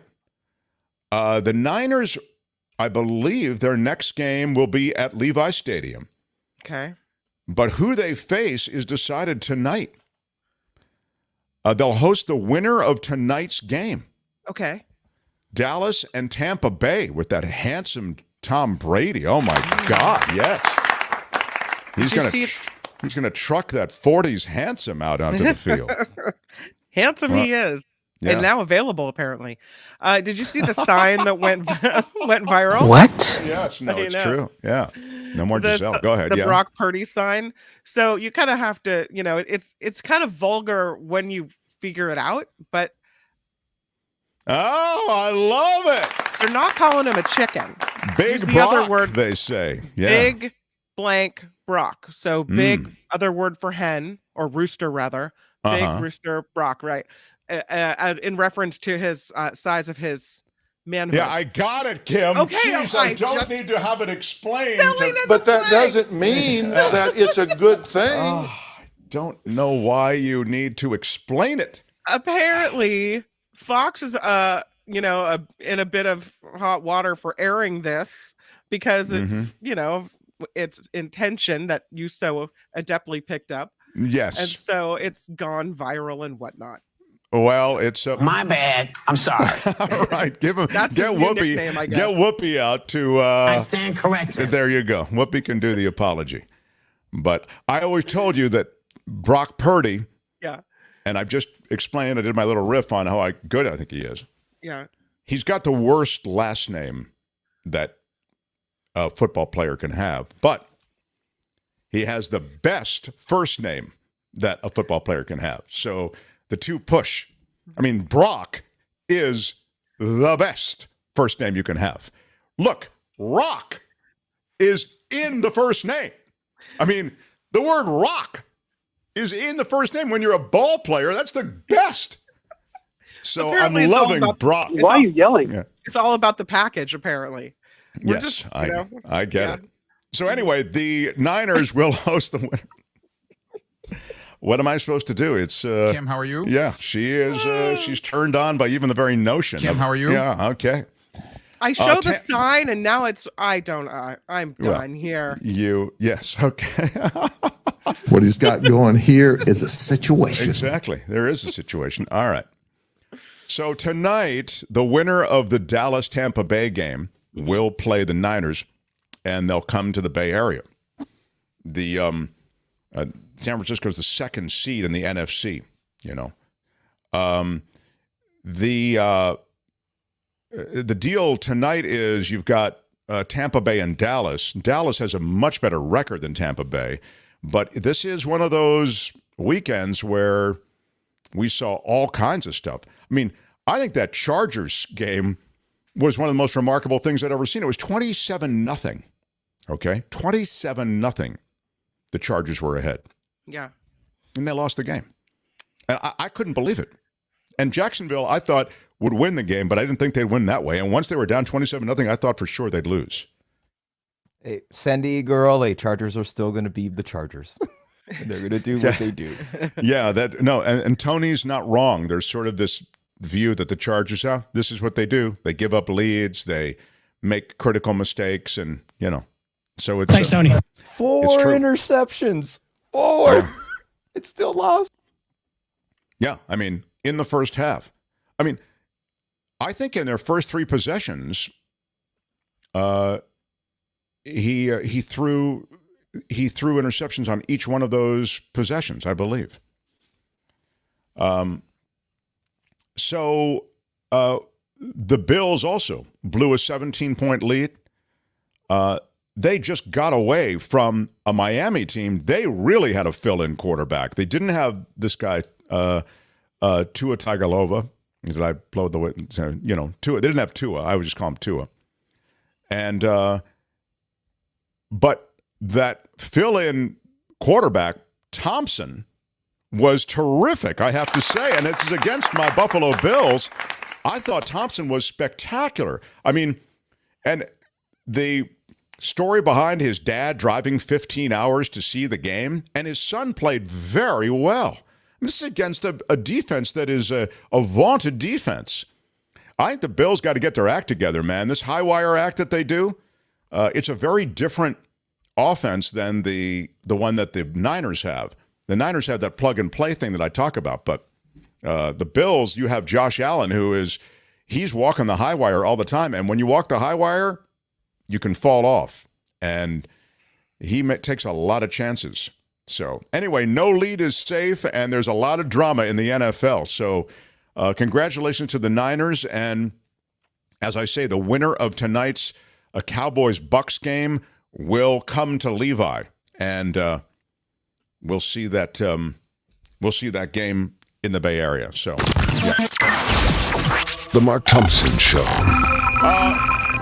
Yes.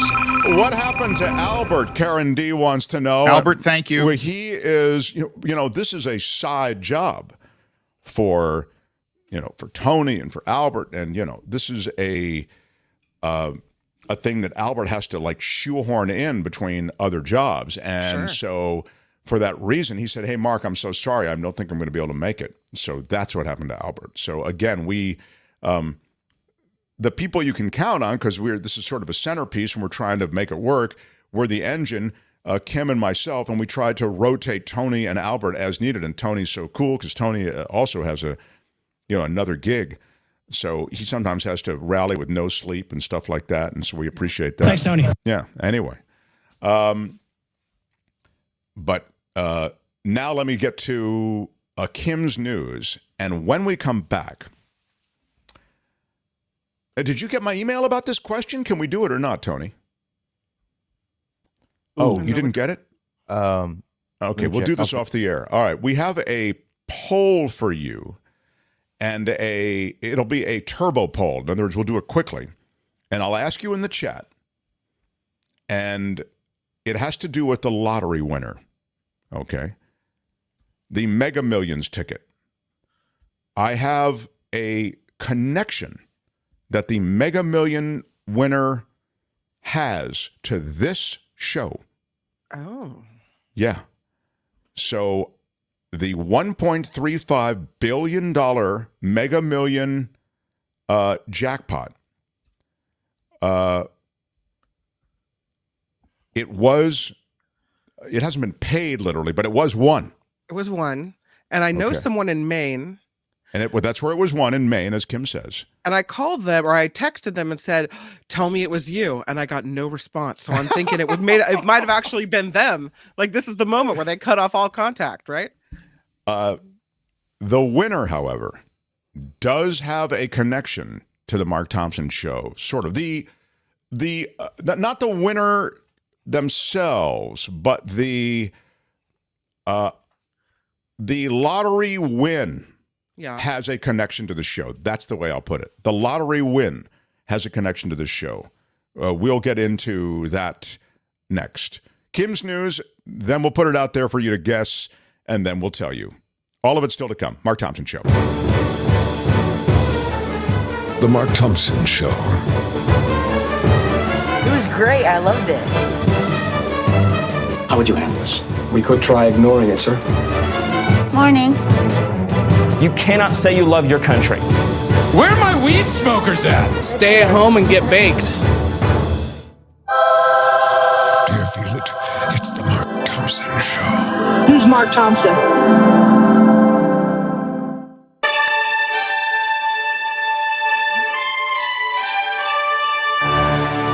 On the Mark Thompson Show, I'm Kim McAllister, and this report sponsored by tax attorney Steve Moskowitz at 888 Tax Deal. There is a home in Monterey. It's an old adobe home. Unfortunately, it took some damage over the weekend. This home was built in the 1830s. It partially collapsed on Saturday, causing some evacuations, some street closures. This picture, courtesy of SF Gate.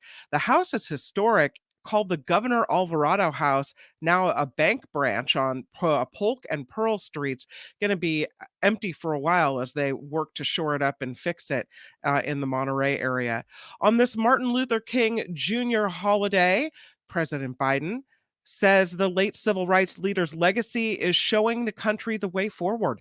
He also touted progress, noting unemployment is near record lows. President Biden spoke at the National Action Network's MLK Day breakfast in Washington, D.C.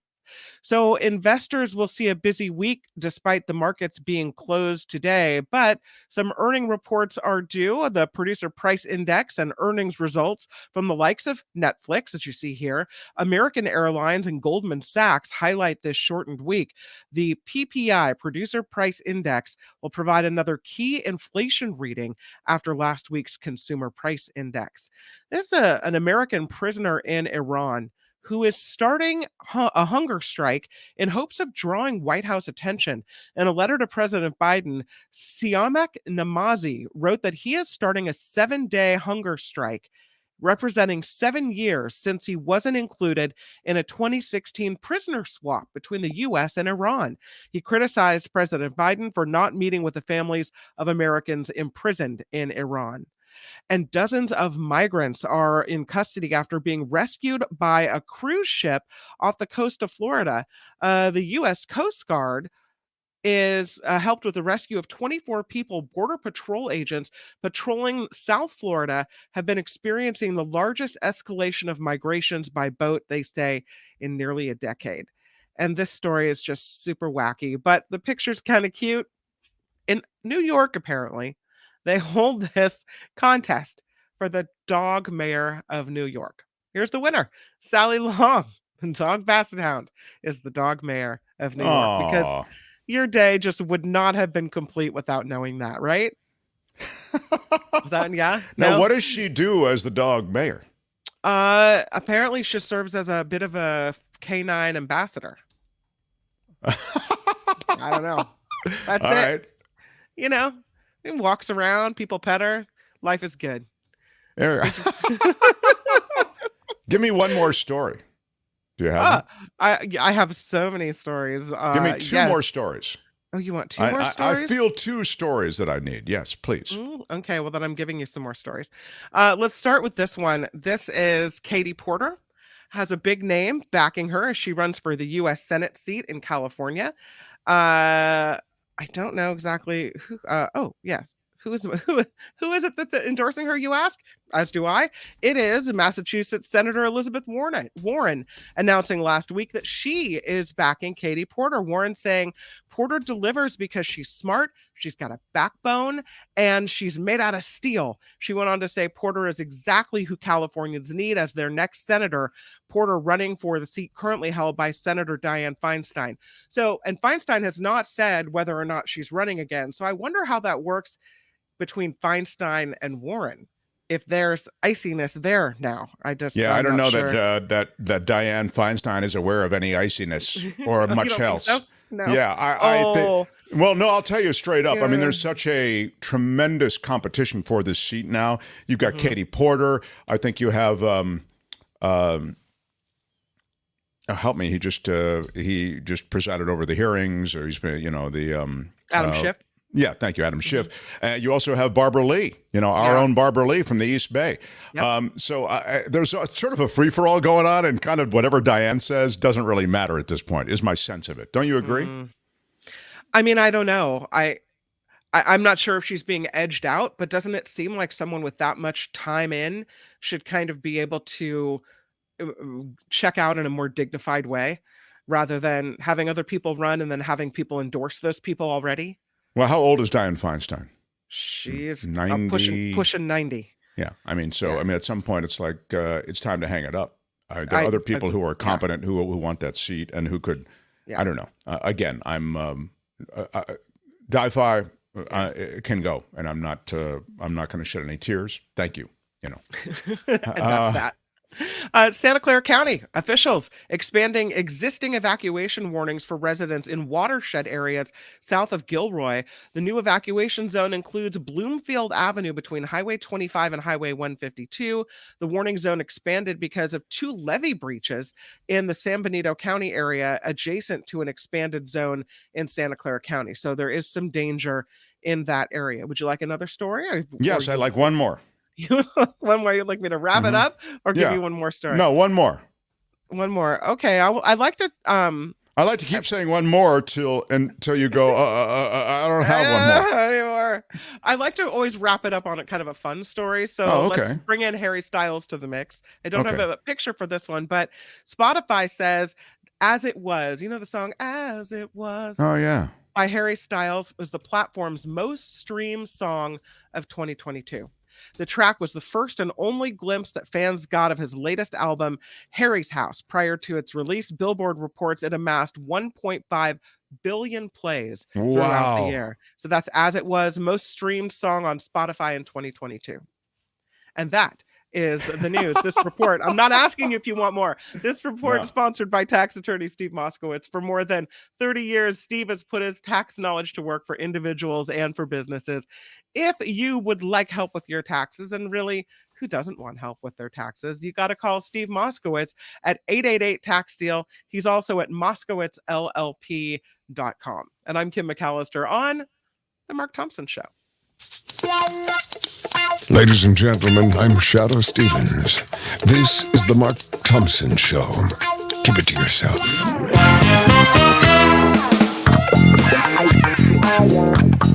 Who's Mark Thompson?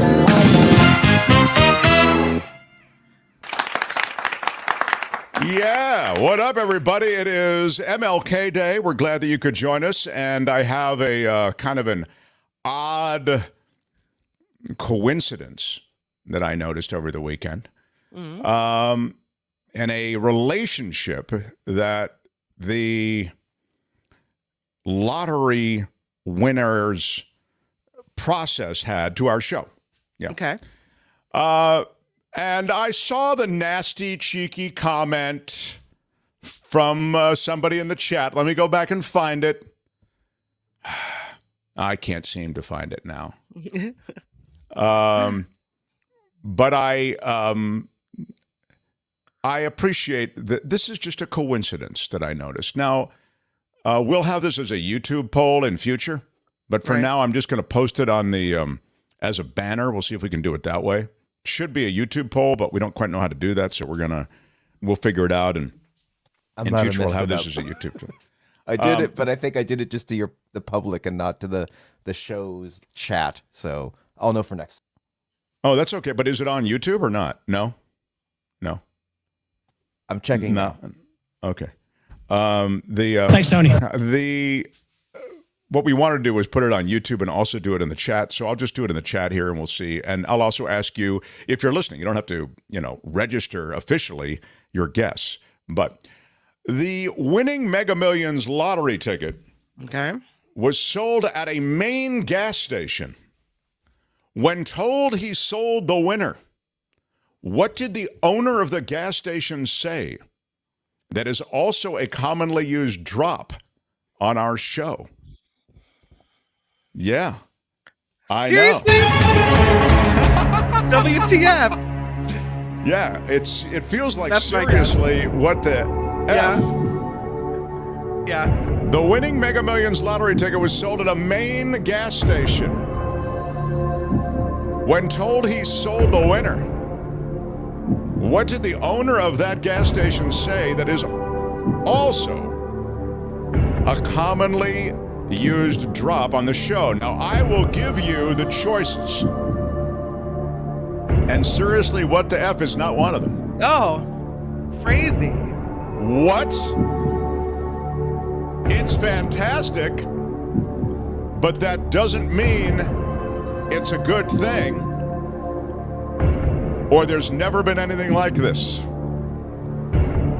Either what? It's fantastic, but that doesn't mean it's a good thing, or there's never been anything like this. It's one of those that the main gas station attendant exclaimed. Feels great, baby, is not one of them. Think I'm gonna cry would have been a good one, but no. Let's stay home and get baked, says John Watson. Oh, these are very good. These are all very good. It's a wild idea and it just might work, says Vilma. That's a very strong one. Yeah. Fantastic, says Karen Q. That is one of the choices. There's never been anything like this, says Randy. Yeah. Doesn't mean it's a good thing. There's never been anything like this, says Leonard Krause, longtime friend of the show. Lulu Lancaster says there's never been anything like it. A lot of votes for there's never been anything like this. Yeah. Wow. Right on, Kyle. You can all go to hell and I'm going back to Texas. Wow, that's all. Y'all can all go to hell and I'm going back to Texas. Right. I don't see him saying that, but why are you yelling? Again, not one of the choices, but would have been fine. Sayonara, sucker. It works. It works. Oh. Frankly, I'm very unhappy, says Jim Slayton. It was either... What did the winning Mega Millions lottery ticket... All right. Yeah, let's... You get something, says Julie. Says Julie. Again, the choices are what? It's fantastic. Let's see. It's either... What? Right. It's fantastic. It's fantastic. But that doesn't mean that it's a good thing. But that doesn't mean that it's a good thing. Or... There's never been anything like this. Okay. He said one of those things. Lord says, what are the porn stars doing? Not one of the choices. Would have been a fun response. I would have loved to have seen him actually give that response. Let me find the story and we will learn it together. Speaking in tongues, now people are just calling out different drops we have. It's either what, it's fantastic, but that doesn't mean it's a good thing, or there's never been anything like this. All right, now. Has to be. It's a good, fantastic. Right. Yeah. The winning numbers were drawn Friday night for the Mega Millions jackpot that has surged to $1.3 billion, the second largest in the game's history. Mm-hmm. And one ticket in Maine has matched all the numbers to win. The winning ticket was sold at the Hometown Gas and Grill in Lebanon, Maine. Lebanon is in the southern Maine area along the New Hampshire border. The owner of Hometown Gas and Grill, when told the news, Fred Cotreau is his name, told ABC, It's fantastic. it's fantastic. It's fantastic, he said. I'm excited to find out who it is, he said, adding that he hopes the winner is a local resident.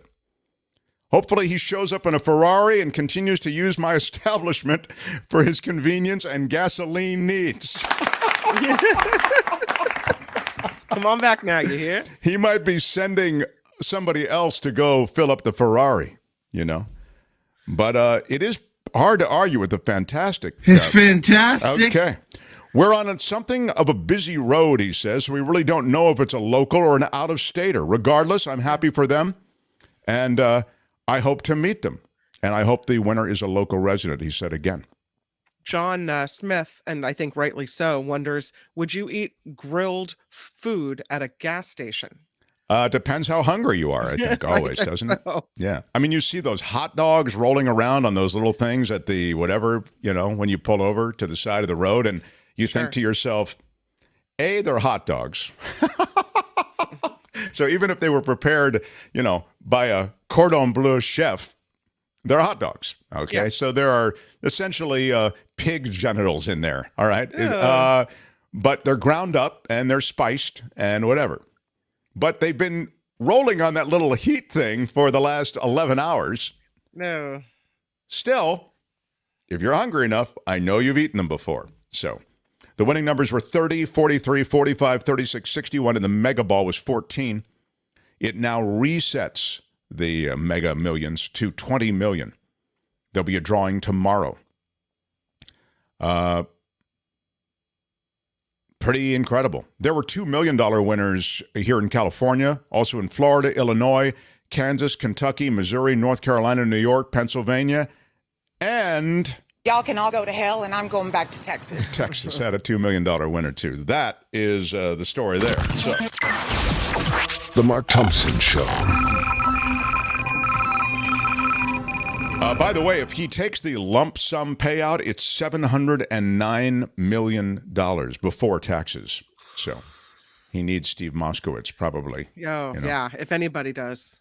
Yeah, just to kind of get things all squared away. Mm-hmm. And now it doesn't matter whether you live in Maine or California, you can call Steve Moskowitz. That's right. Anywhere in the country, Steve Moskowitz is available. 888 tax deal, 888-TAX-DEAL. Yep. Pretty wild. I saw that with all the storms that we've endured in California and throughout the Bay Area, that sewage has been pouring into the streets and into the creeks and into the bay and the Pacific Ocean. I mean, raw sewage. What? Yeah. Runoff is always a problem after rains like that. Yeah. It's an unsettling glimpse, they say, into one of the Bay Area's dirtiest environmental secrets, and that is that heavy rain overwhelms the region's vast plumbing system, flushes wastewater into places where it doesn't belong. Downpours trigger the release of millions of gallons of raw sewage, and it's happened. The sewage mixes with rainwater across the region. It's been happening for 2 weeks now.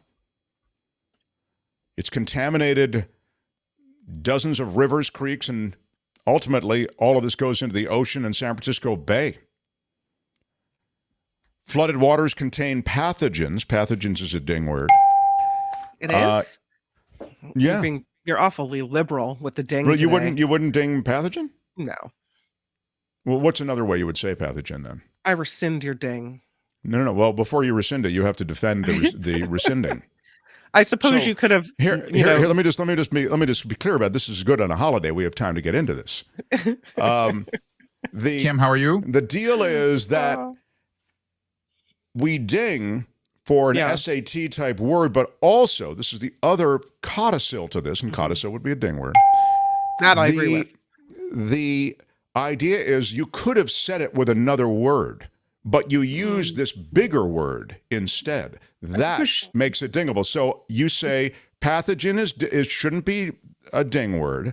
Yeah. I ding it. What else would you say instead of pathogen then? I suppose you could say toxin. Okay. I don't know if there's a word for pathogen that means exactly the same thing. Oh. An agent that causes disease, especially a virus, bacterium, or fungus. That's what pathogen is. Okay. So you could have said funk.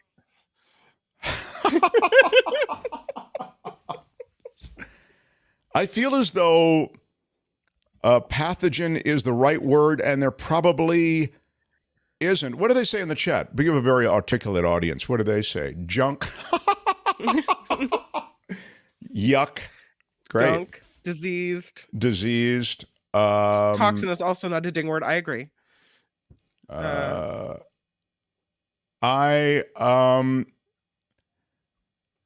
have to say, I defend it. I think pathogen is a ding word. I don't believe that there is another word that's simpler that you can say, but microorganisms? No, microorganisms doesn't mean...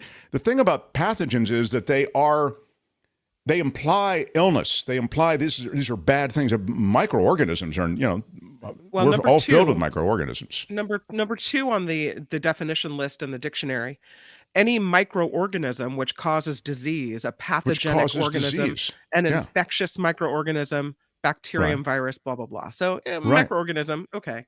No, microorganism that causes disease. Right, yes. There's a distinction between microorganism and microorganism that causes disease.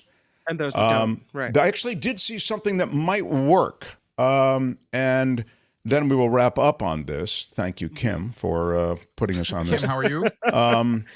For side railing the discussion. No, not effluent. Who said that? Effluence. That's a great word, though, and that is a ding word. But it's not in any context being used in this case. Effluence is the runoff. Yeah. And so it implies what we're talking about, but there's nothing about effluence that by definition is diseased, okay? In this case, you have diseased water that's moving through. That's why we got into this. So the pathogens are, I'm sorry, Kim, I am overruling. Okay. And I'm going to... I appreciate the discussion. I feel it shows our standards maybe slipping a bit in the dingable word category. My God, that is so... No, that is outrageous. We did Don't talk it make out. me... This is outrageous. Tony, I can't believe I'm seeing this. Thanks, Tony. It may... I mean, that's graciousness. It's masquerading as graciousness. What would you call that? Passive aggressive? Well, you know what then? You're right. I guess our standards aren't what I thought they were. Come on. Now go I don't your know. room. I am. What can you tell us about the scene? It's a palace revolt is what's happening. Oh my God. Exactly. Anyway, I know it's mutiny. Thank you, John. Yeah. John gets it. Kim's right all the way, says Al Anonymous. Mark's ding word quality decreasing. Makes sense since SATs were waived due to COVID. I just I completely defended my dinging. I don't know, and I thought I did it effectively. How dare you? I mean, really. I mean, Do you know who I am? Thank you. I'm kind of a big deal. I am, but not only that, I could have said, hey, you know what? It's a ding word because I said it was a ding word. Sure. But I didn't do that, did I? No, because we have processes and protocols and standards. Thank you. So I actually brought my case, and you didn't refute my case. And refute is close. Yeah. Is it? Yeah, I think refute is better than argue. So yeah, defend. Okay, I would say what is cleanly a ding word is refutation. Yes, agreed. You didn't offer a refutation of that would be super dingable, but refute maybe also. I feel like we need to have a wider panel of judges. Well, I'll tell you who's not going to be on the panel. Al Anonymous, you're out. You're out, Al. I see what's going on here. I mean, this is a man with anger. This is a man that has resentment towards you. That's right. I get that. That's who Al is. I have to agree with Al Anonymous. Flo, you turn on me also? This This is unbelievable. You know what, pal? You created havoc and chaos. Yep. Anyway. I'm sorry. Anyway, so there's bad stuff in the ocean, and it's not healthy. Last thing I'll say, David Rodriguez, because you make a good point. Someone check the actual SAT list. If you check the actual SAT list, you will ding way more words than we ding. It's true. That is the truth, because we used to work off the actual SAT list, and it was like ding festival. It was just dingalicious. So we don't do that anymore because we don't want to constantly be dinging. So the actual SAT word list is just, it is, is ding-tabulous. So, all right. Well, it's sad, but we have to wrap up. Is it time already? Yeah, it is. Can I tell you, speaking of stupid, can I tell you something I did on Friday? Please. So Nikki's daughter has been in the hospital. Yeah, not well. Yeah. Not well. They're still in the hospital. They probably will be for a few more days, but it's okay. Everything's going okay. And Nikki's fine. And her daughter Marley is doing well.